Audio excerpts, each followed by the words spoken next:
Today on the Matt Walsh Show, there's been a dramatic increase in violent incidents on airplanes. There's also been a dramatic increase in violent incidents everywhere else in the country. What does all this add up to? We'll talk about that. Also, 5 headlines. Joe Biden continues to mentally decay in front of the world. If you haven't seen the latest video of this, it's pretty startling. Caitlyn Jenner says that he's the victim of transphobia from the left. Are the Dems, in fact, the real transphobes? And CNN's Anna Navarro defends public masturbator Jeffrey Toobin. Her defense is pretty pathetic. Finally, in our daily cancellation, we'll discuss the increasing efforts to normalize so-called sex work, aka prostitution. All of that and more today on the Matt Walsh Show.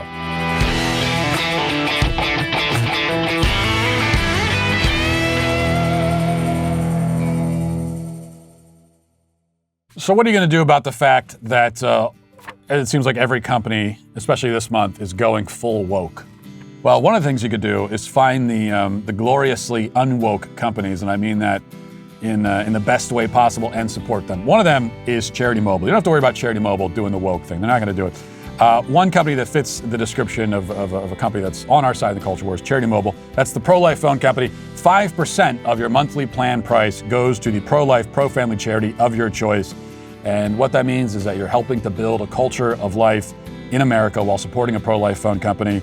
And you're also getting a great service on top of that. I can attest to it. I've been a Charity Mobile customer for, I don't know, a year now or something. And it's been a great experience. A lot of perks. You get new activations and eligible accounts, get a free cell phone with free activation and free shipping. There's no contracts, there's no termination fees, and there's no risk with a 30-day guarantee. There's also live customer service based right here in the USA, which is good for a number of reasons. Also, it's American jobs. So another reason to support Charity Mobile. This is nationwide service on America's largest and most reliable 4G LTE network. So call them at 1-877-474-3662 or chat with them online at charitymobile.com. You may not have heard about this incident, but it seems pretty notable to me, or at least it should be notable. Newsweek has the report. It says a Delta Airlines pilot asked strong males to help subdue a problem passenger who turned out to be an off-duty flight attendant during a chaotic flight from Los Angeles to Atlanta on Friday. A Delta spokesperson reportedly said the unnamed off-duty flight attendant hijacked the plane's public address system to speak to passengers about their oxygen masks during Flight 1730, which prompted a dramatic tussle with passengers. The pilot told passengers, according to NBC, "This is the captain speaking. We'd like all strong males to come to the front of the aircraft to handle a problem passenger." Now, what does that tell you, by the way? All strong males. You know, you notice he called for strong males. He didn't call for any women because in that moment, when you're up 30,000 feet in the air and there's something happening and needs to be contained, there's no time to worry about political correctness. We need the strong guys here. That's kind of interesting. That's not really the point, though. Video of the chaos was posted to Twitter by a passenger who witnessed it, and she posted the clip explaining, quote, that someone tried to hijack our plane from LAX to Atlanta. So that's what she said, hijack the plane. Here's what that video looks like. Let's watch a little bit of it.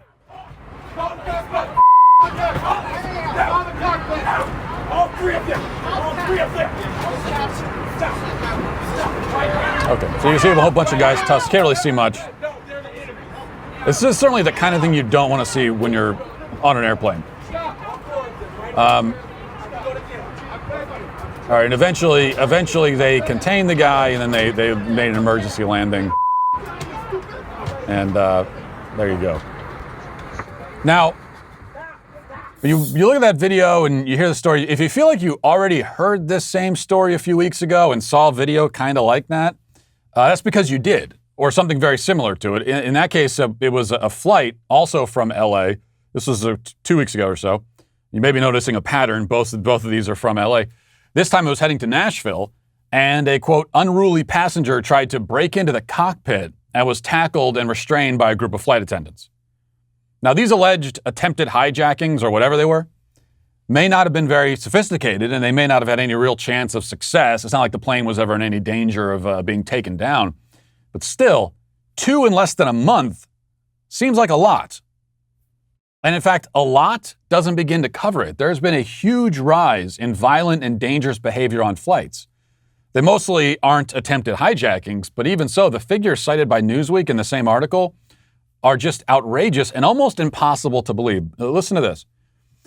Quoting now, it says, in early May, the Federal Aviation Administration warned air travelers about a significant rise in dangerous behavior aboard flights in 2021. There are usually 100 to 150 official instances of unruly passenger behavior in a typical year. But listen to this, that figure leaped to more than 1,300 in the first 4 months of this year, according to the agency. 1,300 in 4 months as opposed to 100 or so in a whole year. In fact, a BBC article says that U.S. airlines have reported 3,000 unruly passengers this year. Now, there might be a distinction being drawn here between dangerous and unruly, which may explain the disparity. But whether we're looking at 1,300 or 3,000, there's obviously something going on here. A part of the problem is certainly the masking policies, I would guess. A certain number of those unruly passengers may have simply been not wearing a mask or not wearing it correctly and were categorized as unruly and kicked off the plane. I don't know if all these toddlers we see getting kicked off planes because they're not wearing masks, or do they go down in the books officially as unruly? I don't know. And certain other instances, certain other passengers in these videos have become unruly because of disputes over masks. And in general, flying is a high-stress situation in a claustrophobic environment already. Any additional annoyances or discomforts added, like having to wear a muzzle on your face the whole time, will only increase the likelihood of confrontations. So that must account for some of the rise in dangerous behavior on flights, but it probably doesn't account for all of it. Especially when you consider that this problem extends far beyond the airline industry. Every other day, there's another video circulating online of massive brawls breaking out, sometimes in airports and on planes, but also in restaurants, malls, anywhere else. Add to that the much publicized videos of people being randomly assaulted in the street. We hear about the Asian victims of these kinds of crimes, but the problem is not limited to Asian victims. And then, of course, there's the surge in violent crime across the country generally, as many of our biggest cities see record numbers of murders, assaults, robberies, etc. It's not just violent crime either. San Francisco has seen a rise in shoplifting that's so dramatic that it's putting many stores out of business. The Independent reports that Walgreens has had to close down 17 locations just due to so-called petty theft. Speaking of which, video posted yesterday shows a shoplifter literally loading a garbage bag with stolen goods and then casually riding his bike. Yeah, he rode his bike into the store, riding it out of the store while security guards look on helplessly, not doing anything about it. Let's watch some of that footage here.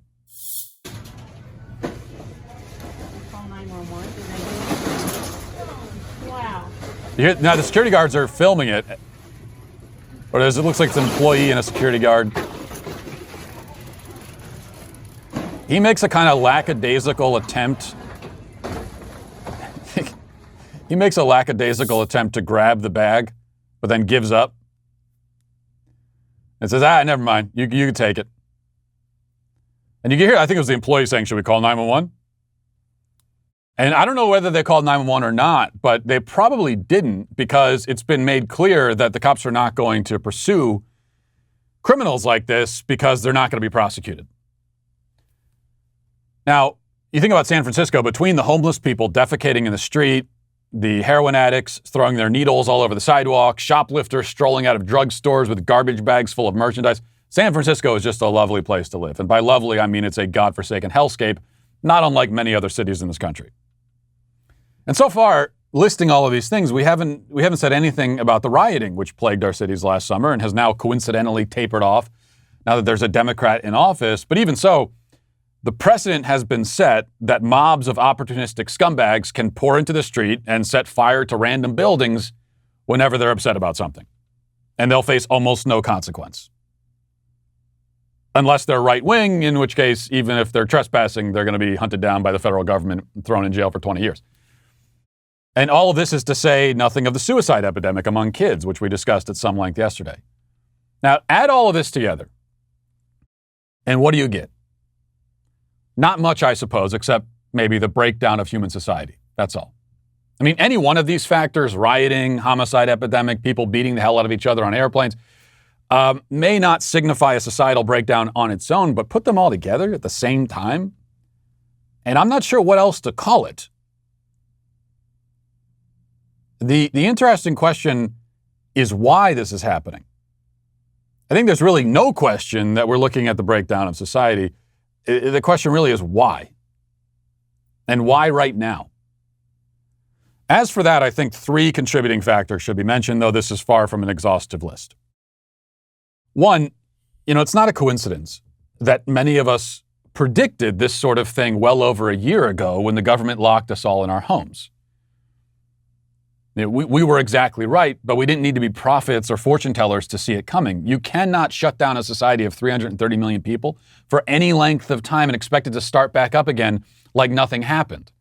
In sci-fi movies, you can cryogenically freeze an individual person for a year or 100 years or whatever, and then thaw them out and they'll be good as new, right? In the movies. But even in the movies, you can't do that to an entire society.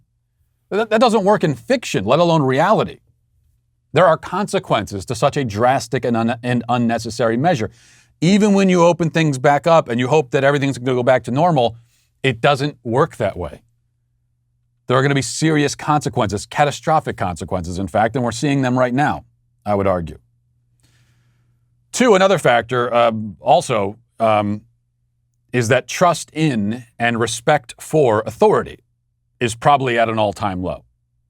And some of that is deserved. Nobody trusts or respects our politicians, nor should they. But then police also have been demonized as departments are defunded, and even the departments that aren't defunded have trouble recruiting new talent. Why would anyone want to be a cop with the knowledge that they'll be branded a racist murderer at the outset? And if they ever have to use deadly force, God forbid, they may well go to prison for it, whether it was justified or not. And even if they don't go to prison for it, their life's going to be ruined. And 3, I think the final factor we should note, this is nothing new, but we should mention, combined with these other ingredients, there is the general lack of meaning and purpose among so many in our civilization as the flight from God and religion, theistic religion anyway, continues. So, we have a society of people already in despair, many of them, from their sense of meaninglessness, who are then torn out of their normal lives by a lockdown, which was unnecessary. And at the same time, the structures of authority are destabilized. Mix all that together, pour it in a pan, stick it in the oven, and this is what you cook up. What's the good news? Well, that was really the end of what I had to say. I don't have any good news. That's it. But I will say this. One thing you can do, get out of the cities. That's for sure. Move to the country. That's where you need to be. Let's get now to our 5 headlines.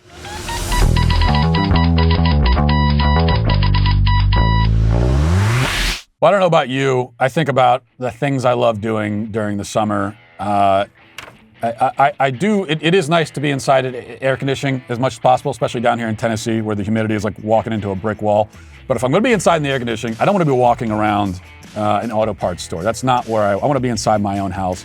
And the great thing about Rock Auto is if I need auto parts, I can sit in the comfort of my own home and just pull out my phone, get on my laptop, and find all the parts I need. I don't need to walk aimlessly around that auto parts store, ask all these questions about my car. I can't answer any of them because I don't know a lot about cars, and then I get upset, I start crying, and I run out of the store. It's happened so many times. I'm sure it's happened to you, and that's why you need Rock Auto, for a lot of other reasons too, because they offer the lowest prices possible. They're not changing the prices. They're not going to try to get as much money as they can out of you. It's just that if you get it there, it's the lowest price possible. They're a family business, an honest business. They've been serving auto parts customers online for 20 years. You can go to rockauto.com to shop for auto and body parts from hundreds of manufacturers. The catalog is unique and very easy to navigate. So if you want to experience it for yourself, go to rockauto.com right now. See all the parts available for your car or truck. And as always, remember to write Walsh in there. How did you hear about us box so they know that we sent you. All right, so staying on the bad news, which could really be the name of the show, I guess. The bad news with Matt Walsh. Why didn't we think of that? It's just coming to me now. Anyway, it's probably a little bit hard to market. So let's go here. Joe Biden is getting ready for his talk with Putin, and he was asked by a reporter what he plans to say to Putin. And I want to show you his response. Now, we've seen a lot of this kind of thing from Joe Biden. So sort of nothing new about it. And we get so used to it that you think, oh, there's old Joe Biden again, having a brain fart. No, this is not a brain fart, okay? This is someone who's losing their mind, experiencing mental decay in front of cameras, in front of the whole world. And it's bad and embarrassing. But let's watch it first of all. To answer the first question, I'm laughing too. They actually, well, look, I mean, he has made clear that the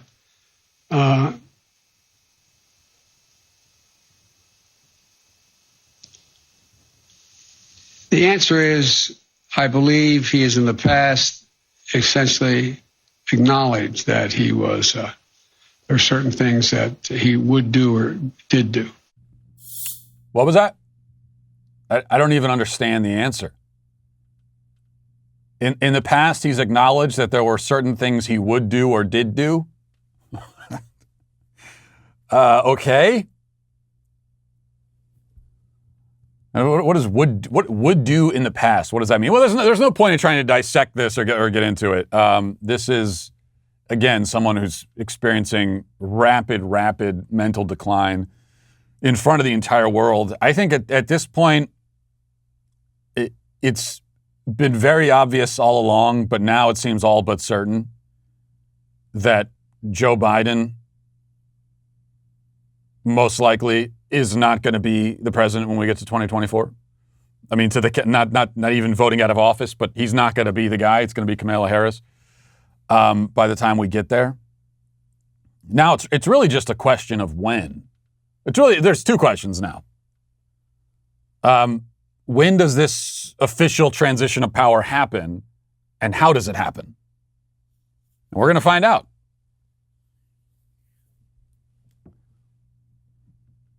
And when it gets to the point where Joe Biden is completely unable to fulfill the duties of the presidency, you could argue he's at that point right now. But we don't, that's the thing. We don't really know how bad it actually is at this point. What we know right now is that in front of cameras, he loses his train of thought a lot, and then he starts babbling incoherently. And that's pretty disturbing, and that's troubling. But what is it like behind the scenes? When he's not in front of cameras, when he's sitting in the Oval Office, does he basically have his wits about him? It's possible. But the point is, we're not necessarily going to know. There's a line, we don't know where the line is, where he is no longer able to fulfill the duties of the presidency. Where is that line? When does he cross it? Has he already crossed it? And will we be told when he crosses it? This is a full-on constitutional crisis that we're looking at, potentially. We may already be in one. And what makes this so frustrating is, just like the consequences of the lockdown, this was so foreseeable. Of course this is going to happen when you elect a 78-year-old man who's already in cognitive decline. And then you take him and you put him in the most stressful job on earth. We've all, unfortunately, most of us have, because Alzheimer's is so common, dementia is so common, most of us have had experience with seeing this with loved ones. And so if you have, say, your grandfather or grandmother who went through this, you know how quickly you start seeing the warning signs, and then it's kind of like they're gradually headed to this cliff, and then they fall off the cliff. And it happens very fast. And that happens when your grandfather, your grandmother is retired. And they're sitting at home all day, playing with the grandkids. Relatively stress-free life.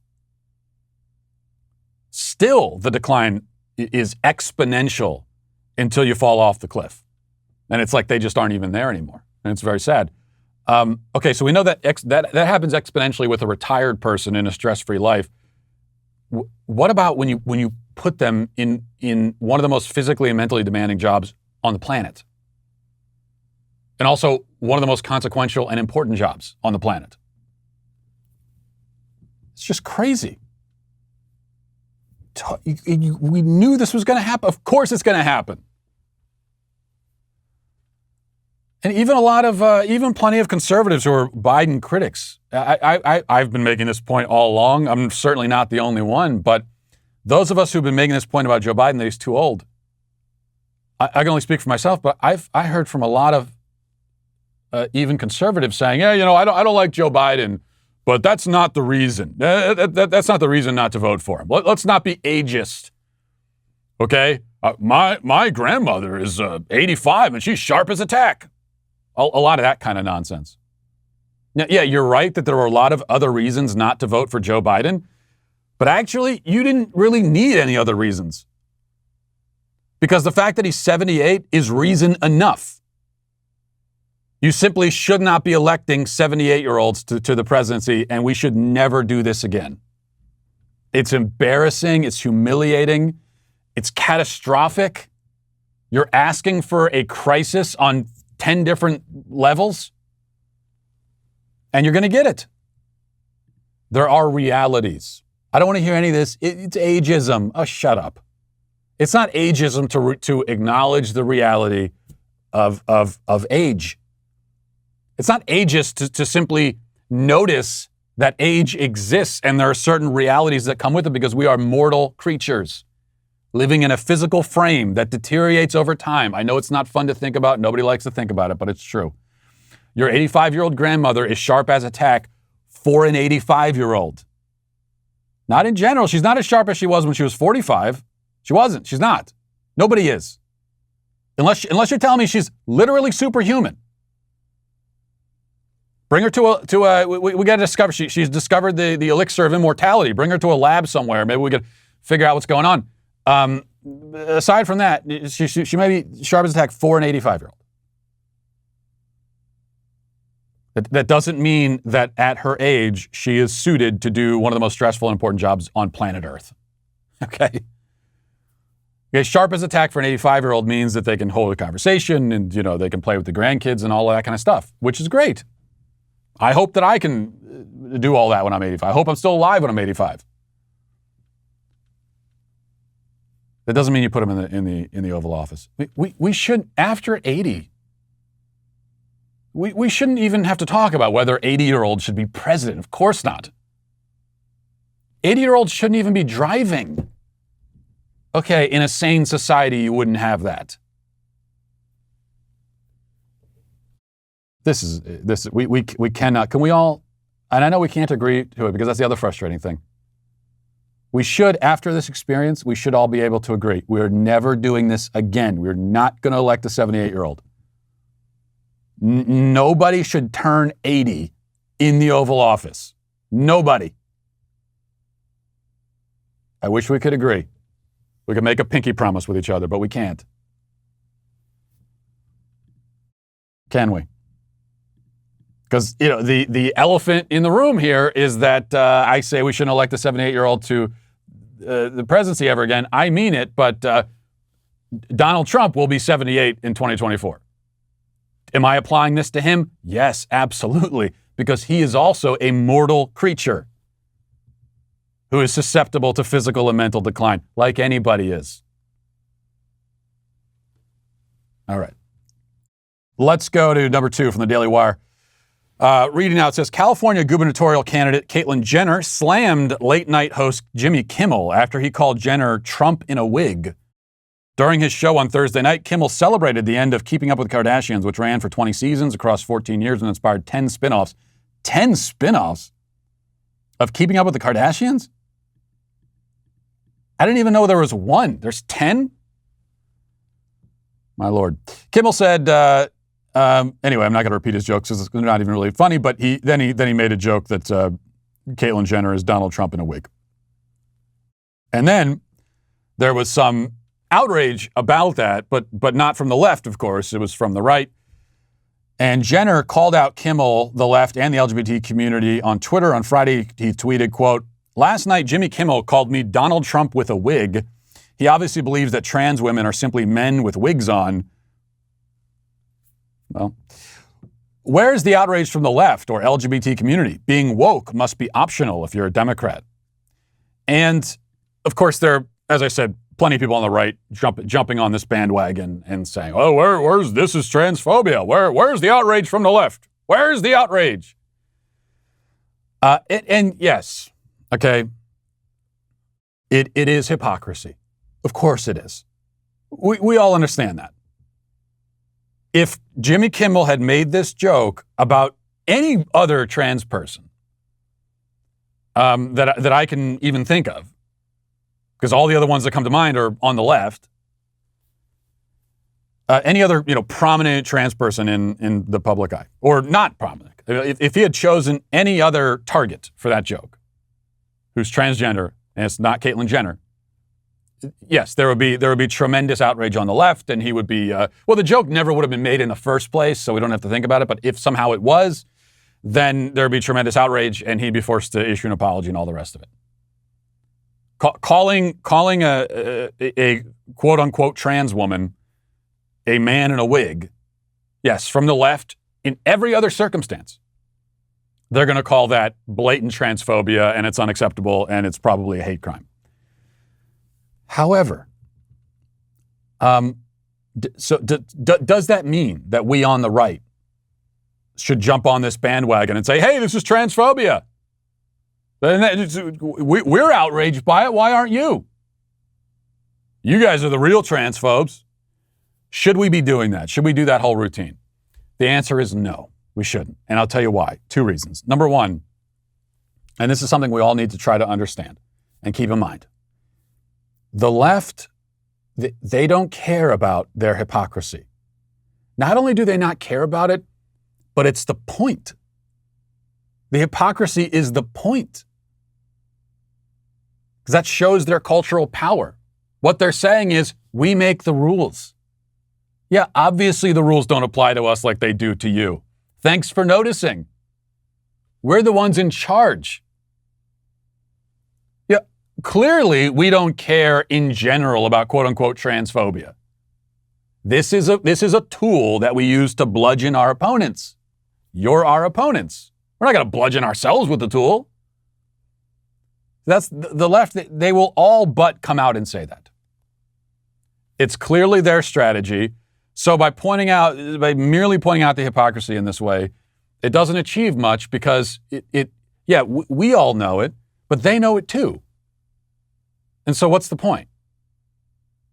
The hypocrisy is the point because it's all about power. That's the first problem with the Democrats are the real transphobe thing. The second is that in order to criticize the left on their own grounds, right, by throwing their own labels back at them. And I understand the temptation to do this because you're saying, we're gonna make them take a dose of their own medicine. We're gonna hold them to their own standard and all this kind of stuff. The problem is that to criticize them on their terms, not only is it ineffectual because they don't care, but also it requires you to adopt their presuppositions. By criticizing them on their terms, they've already won because you're agreeing with them. So the left, when they hear people on the right non-ironically using the term transphobia, the left, they could sit back and say, well, our work here is done, you suckers. You think when you start calling them transphobes, they're cowering in fear? Oh no, they're calling us transphobes. What will we do? We've been defeated. We've been bested at our own game. Oh, drat. We would have got away with it too. If not for you darn kids. No, not at all. They're saying, okay, thank you. Thanks for agreeing with us. By using a term like transphobia, you're agreeing with them. You're ceding the point. You're surrendering the ground. You're adopting their philosophical presuppositions. On the right, what we should know is that, first of all, transphobia is not a thing. I'm not going to accuse anyone of being a transphobe. That's not a thing. Phobe is fear. No one's afraid of trans people. The people like myself who are critical of the concept of transgenderism, it's not out of fear. It's out of an understanding of science and logic. It's a logical criticism, not a fear-based one. And also, frankly, observing that a male with long hair is not a woman, that's not bigotry. Even if it's hypocritical coming from Jimmy Kimmel, it's still not bigotry. And so I'm not going to say that it is. Even in an attempt to score a point against Jimmy Kimmel, because you're not going to score the point anyway.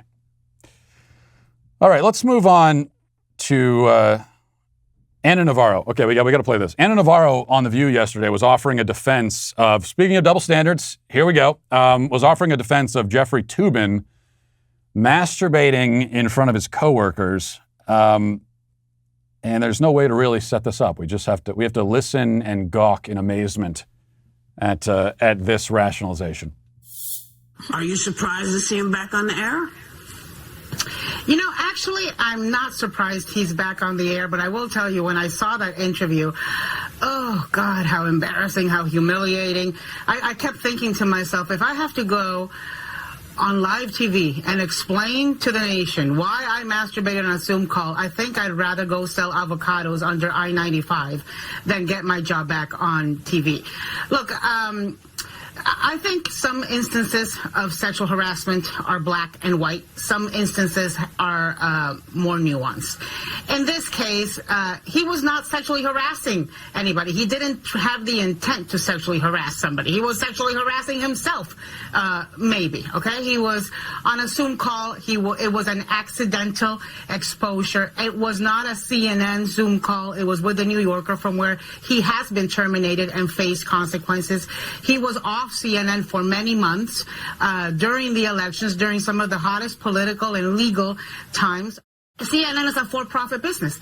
If viewers don't like it, then they should make their views known. If they want to have some grace, if they want to say we're not going to cancel a guy because he made a stupid mistake, I think his bigger problem is, frankly, with himself, with his family, with his wife, than it is with his CNN colleagues, because it was not something that was done to us.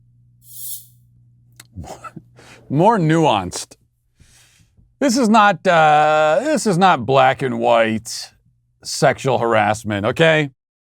Well, black and white sexual harassment is, you want to talk about black and white, straightforward. That's like a male coworker tells a female coworker that she looks nice in that dress. That's straightforward. No nuance there, okay? That right there. Now, you want to know, that's Me Too movement material. That's someone needs to be fired, probably arrested, send him down to Gitmo.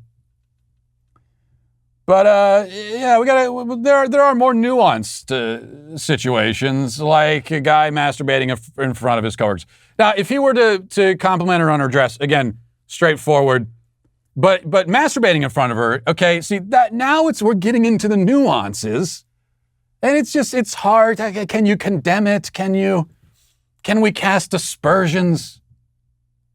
Let he who has not masturbated in front of coworkers cast the first stone. And then she just gets pelted by a million stones. Yeah, this is obviously ridiculous. I just talked about the fruitlessness of pointing out double standards, so I'm not going to have my own double standard by doing the same here. Now we got double standards all over the place. It's like an Inception situation with double standards. But you can't gloss over this. The most straightforward form of sexual harassment, I would think, is what Jeffrey Toobin did. It's the most black and white sexual harassment that one can imagine, and I'd rather not imagine it. I have to underscore the point again, because there's some gaslighting going on here, to use a favorite phrase of the left. There's some gaslighting going on when they talk about the Jeffrey Toobin thing, because they keep saying it was an accident. He didn't mean to. Well, what part of it was an accident? The part where he took off his pants, and I'm not going to go into all the details, but that whole process, that was not an accident. I mean, what does he have? Some sort of masturbatory Tourette syndrome where he can't stop himself? No, so that part was purposeful. What part was unpurposeful? That he didn't know his camera was on. Okay, so that's the unpurposeful part. But the other purposeful part is he was doing this during a meeting with his coworkers. They were on the screen. I don't want to speculate.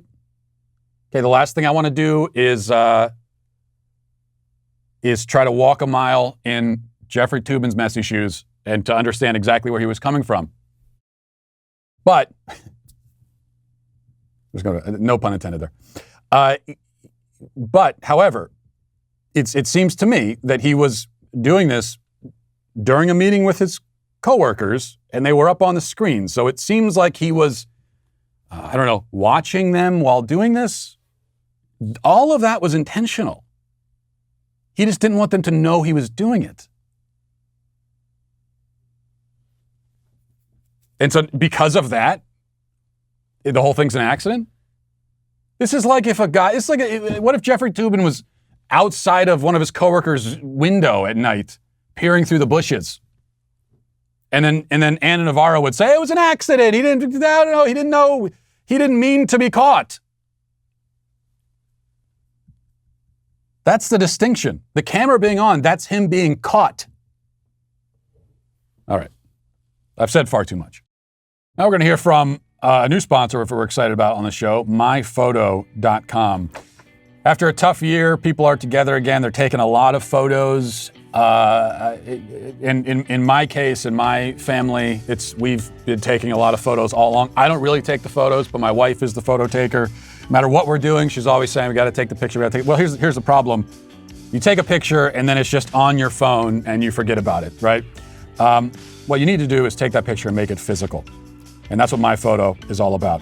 It's awesome and it's easy to use. It takes literally 2 minutes to create a special product for your own wall or shelf or wherever, and then make great gifts for loved ones. My Photo prints your image directly on acrylic, glass, metal, and more. Don't just have all those photos on your phone, stored away somewhere. Make them into an actual physical photograph, kids. That's what we used to have back in the day.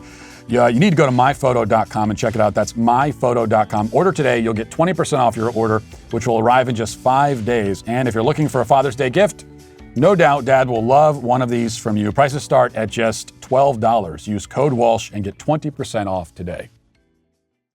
Let's move on to reading the YouTube comments.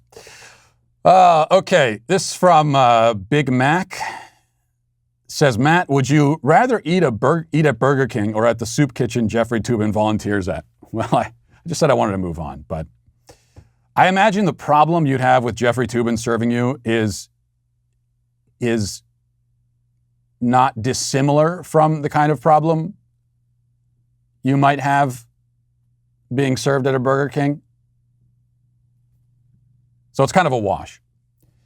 Frederick Lancelot says, Matt, can we get a tie-dye Tuesday? It's what the people want. No.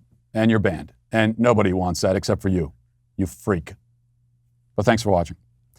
Molly says, Matt, kids are being taught that slavery is okay as long as it's through communism. Very good point, and you are correct about that. Another comment says, Matt, do you think the ghost of Abuela will haunt AOC after Abuela dies?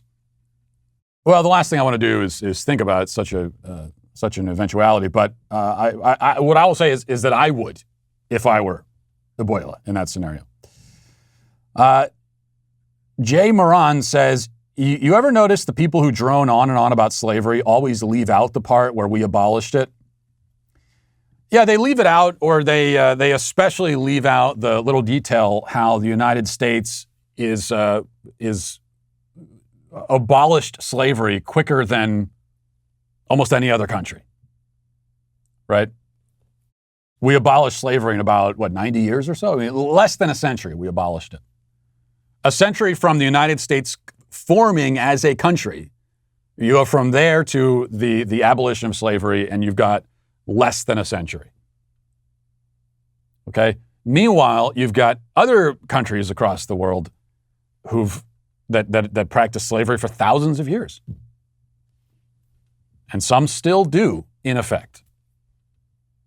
Slavery is technically abolished and illegal at this point everywhere, although it's still practiced in a lot of places, if not legally. But it wasn't even abolished legally in some places until the last several decades. And those places are not Western countries, I have to tell you. Oliska says, I will not write more comments. I don't think Matt reads them. You're right. I don't read them at all. Olive says, Matt Walsh's sarcasm is to hide the fact that he has a massive, caring heart. No, it's not. And Reagan says, Matt was far too nice and understanding this episode. I almost believe he has feelings. What's going on here? So my brand has been damaged. These are all lies, by the way. And there were several comments like this accusing me of being nice and caring yesterday. What? How? When was the nice and caring part? That's why I had to be even more aggressive and depressing this episode, just to kind of even things out again and maintain my reputation. And finally, Mason says, it's funny that no one talks about how the Irish were oppressed. Well, Mason, that's not possible. I don't know what you mean the Irish were oppressed. The Irish aren't black, are they? They're white, aren't they? White people can't experience oppression. Critical race theory taught me that. So I don't know what you could possibly be talking about. After a year of lockdowns, it's become, I think, fairly clear that our leaders want nothing more than to control us. I would know because if I was a tyrannical dictator, I'd do the exact same thing, except I would be controlling you for your own good. That's the difference, right? Oh, no, wait, that's exactly what all tyrants say. Okay, well. But because I'm not, I do enjoy our freedoms, which is why you need to pick up Ben Shapiro's new book, The Authoritarian Moment. Listen, if a theocratic fascist is telling you to pick up a book criticizing authoritarianism, then you must do it. I mean, you really must do it because I'm telling you to do it. So if you understand the threat this poses to our future, it's time to read up on the truth in order to stand up to the woke. The Authoritarian Moment is now available for pre-order at Amazon, Barnes & Noble, and any other major bookseller. Also, I'll tell you about something else exciting happening here at the Daily Wire. We know that leftism turns men and women into creatures that resemble addicts of some sort, blue-haired, gender non-conforming, whatever it may be. This is not the exciting part. I'll get to that in a second. But thankfully, some renounce it before that transformation fully takes place and sometimes can become permanent. Georgia Howe is one of those people, and now she has a new show at the Daily Wire called Office Hours, where she interviews various experts about the ideological indoctrination of the left through the unique lens of a former member. If you're a conservative like me, you probably have a job. So we made sure, I don't know about anybody else, but we do anyway. So we made sure that you could listen anywhere. You can listen to the podcast. You can listen to the podcast version anywhere you go. From discussing critical race theory to transgenderism, all the crazy things that are happening in our education system and everything else. You got to watch or listen to Office Hours. So subscribe and download Office Hours with Georgia Howe on Apple Podcasts or whatever your platform of choice may be, and get ready for the ultimate listening experience, no matter where you are. Now let's get to our daily cancellation.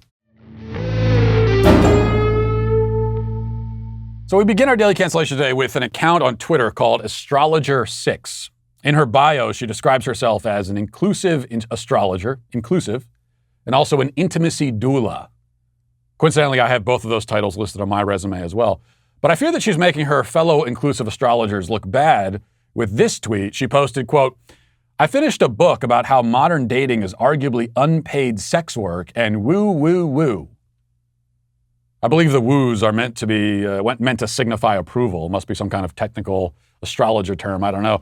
As for the rest, all I can say is that the word arguably is doing a whole lot of work in that sentence.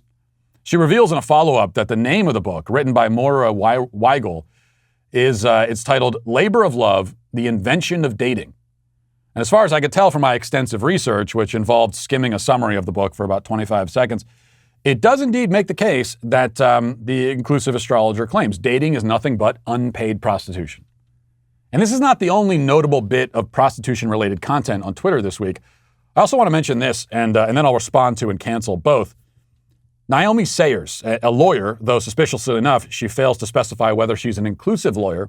She tweeted this, unpopular opinion, the best thing young people can do earlier in their careers is do sex work on the side because your early career prospects will be unstable, unpredictable, low pay, likely contract work, and very much exploitative. The best thing, not an acceptable thing or an understandable thing, and that would be bad and wrong enough. The best thing, she says. And you'll notice this is always the flight path of leftism. right? First, they argue that some degenerate activity is tolerable, and they simply want you to tolerate it and put up with it and let people do what they want to do in the privacy of their own homes or their own seedy motel rooms in this case. And then they say, no, it's more than tolerable. It's a positive good. And then finally they claim that it's more than a positive good. It's the best thing. It's the ideal thing. Normalization is never the final goal. Normalization is a step towards the goal. They don't want to make a bad thing merely normal. They want to make it laudable, virtuous. We may not be at that point yet with sex work, where at least we may not be at the point yet where most of society views, quote unquote, sex work that way. But especially with the advent of OnlyFans and the continued proliferation of online pornography, we've probably reached the normalized phase at least. In fact, the first hint that they've succeeded in normalizing sex work is the fact that people call it sex work rather than prostitution. And by the way, when we say normalized, we don't just mean that a certain sin is normal in the sense that lots of people do it. I mean, in that sense, prostitution has been normal since time immemorial, but and all sin has been normal in that way, in the sense that people do them. What we mean is normal in the sense that society doesn't look down on it, doesn't judge it, doesn't view it as especially dirty or degraded. And that's probably where we are with prostitution. And that's a problem for many reasons. But two of them are illustrated quite helpfully in the tweets already mentioned. First, as the inclusive astrologer, or at least the book she's reading, says, dating is unpaid sex work. That's the claim. And this is the kind of view that you find once quote unquote sex work, prostitution becomes more and more normalized, you find these kinds of things being equated. But saying that dating is unpaid sex work, it's like saying that parenting is unpaid babysitting, or it's like saying that cooking a nice meal for your family is unpaid restaurant work, or having a conversation with a friend is like being an unpaid podcast co-host. I don't know. It turns all forms of human exchange into business deals. It makes all relationships transactional. Naomi Sayers, the lawyer, says that the best thing a young person can do is sell their bodies for money. And she says this is better than other career prospects because those other careers might be unstable and exploitative.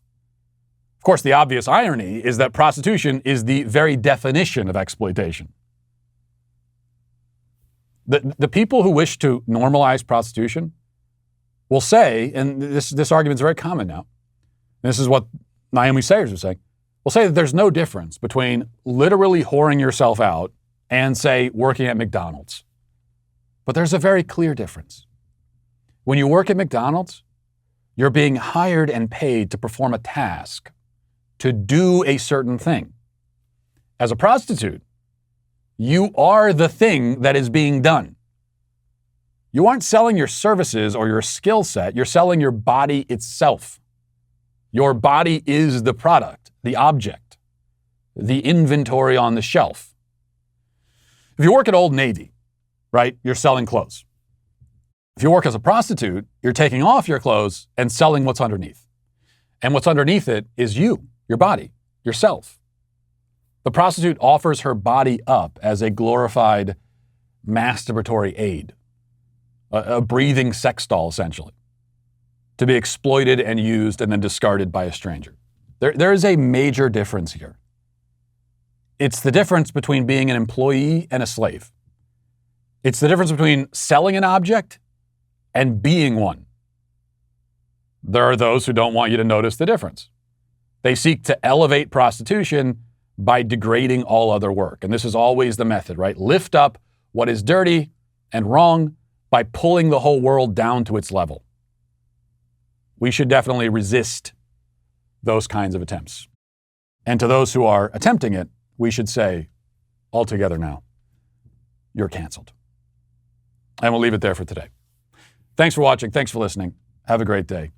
Godspeed.